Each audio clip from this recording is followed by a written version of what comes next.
On behalf of Her Majesty Queen Elizabeth II and her loyal subjects, we bring to you, the students of Georgetown Day School, British Political History, Condensed.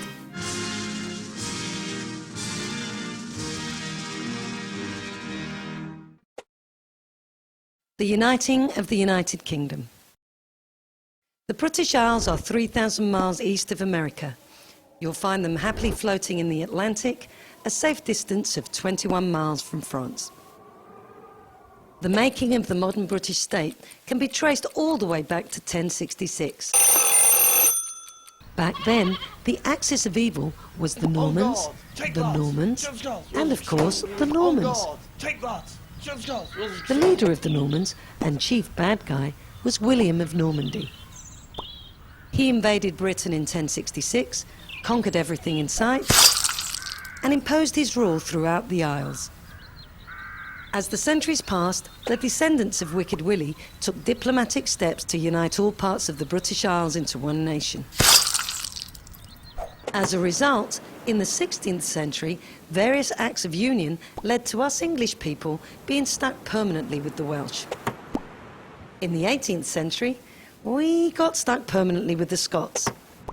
And in the 19th century, we also got stuck with the Irish. But as the Irish turned out to be a bit of a problem, we didn't want to be stuck with them permanently. So in 1922, we got rid of most of Ireland and just kept the most northern 6 counties, in other words Northern Ireland, to ourselves. So that's how we became us, the United Kingdom of Great Britain and Northern Ireland, the land of the English, Welsh, Scots and Irish, well, some of the Irish anyway. From Magna Carta to Emily Pankhurst. Britain is a parliamentary democracy, and the roots of our parliamentary democracy go all the way back to Magna Carta. Now, it's widely believed that Magna Carta was a distant relative of American President Jimmy Carter. Not true. The Magna Carta was an English charter issued in 1215. For the first time ever, it gave rights to feudal landowners and curtailed the power of the monarchy. In the centuries that followed, the landowners gradually secured more and more rights for themselves, including the right to vote. And they formed a law-making body called Parliament. In 1832, the Reform Act expanded voting rights to include not just the landowners, but also some of the middle class. That left one group of individuals still totally disenfranchised, and you guessed it, that was women. Women should be allowed to vote. Women should be allowed to vote. But thanks to the efforts of the first ever women's Libber in history, the one and only Emily Pankhurst, women were finally given the vote in 1928. Brits will always remember Magna Carta and Emily Pankhurst. They helped to define modern British democracy. Government of the people, for the people, by the people, British style. In Britain, our government is called Her Majesty's government. But the truth of the matter is, it's not Her Majesty's government at all. In fact, the poor woman doesn't have a say in anything. My husband and I like to wish the British people a... To understand how British government actually works, you have to understand how our Parliament works. There are 2 houses of Parliament. There's the upper house, which is called the House of Lords. No need to worry about that. It's full of boring old farts who inherited or were appointed to their positions in the Lords, like Mrs. Thatcher's son Mark, for example. That's why the Lords have little say in anything whatsoever. The real power in Britain lies in the lower house, which is known as the House of Commons. There are 650 members of the House of Commons, otherwise known as MPs, and they're elected by the British people. Elections are held at a maximum of every 5 years. And come election day, Britons in 646 areas of the country go to vote for their favourite political person. So who are the main political parties? Well, there's the Conservative Party. They're a little right-wing.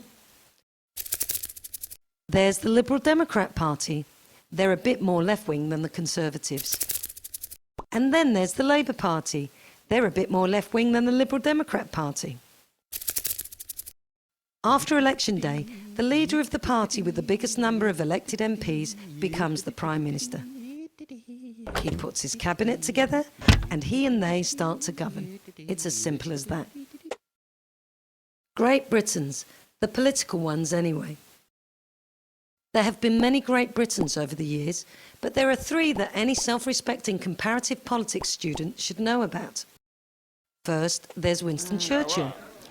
He became British Prime Minister in 1940 and was one of the most inspirational leaders in history. Churchill is famous for his two-finger victory salute after the end of the Second World War, and also for actually giving the two-finger salute to Hitler and Mussolini during the war. Unfortunately, the British public gave Churchill their own two-finger salute by voting him and his Conservative Party out of office in 1945. Next, there's Margaret Thatcher.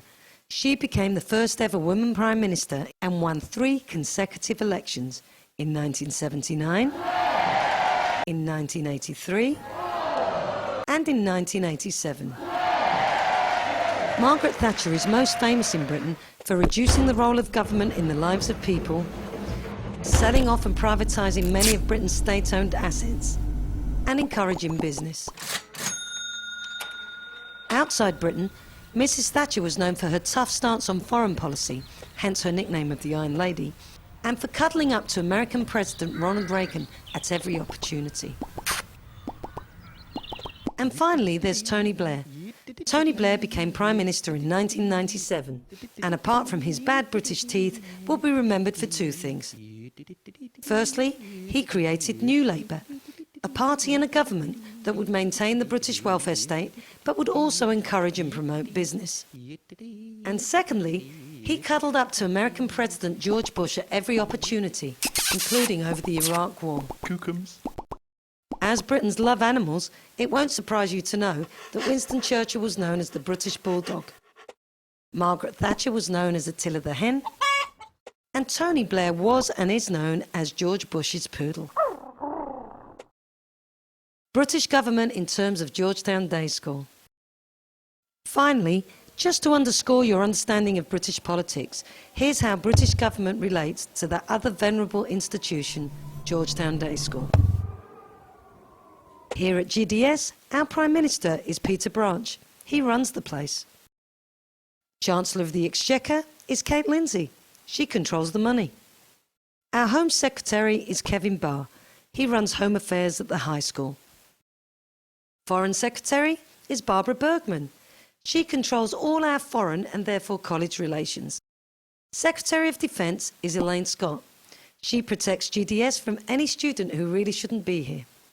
And as for the Queen, well, that's Sue Eikenbury. She's GDS through and through, a great ambassador for the school, but she has absolutely no say in anything whatsoever. On behalf of Her Majesty, Queen Elizabeth II and her loyal subjects, we thank you for watching, and God save anyone who has to sit the AP Comparative Politics exam.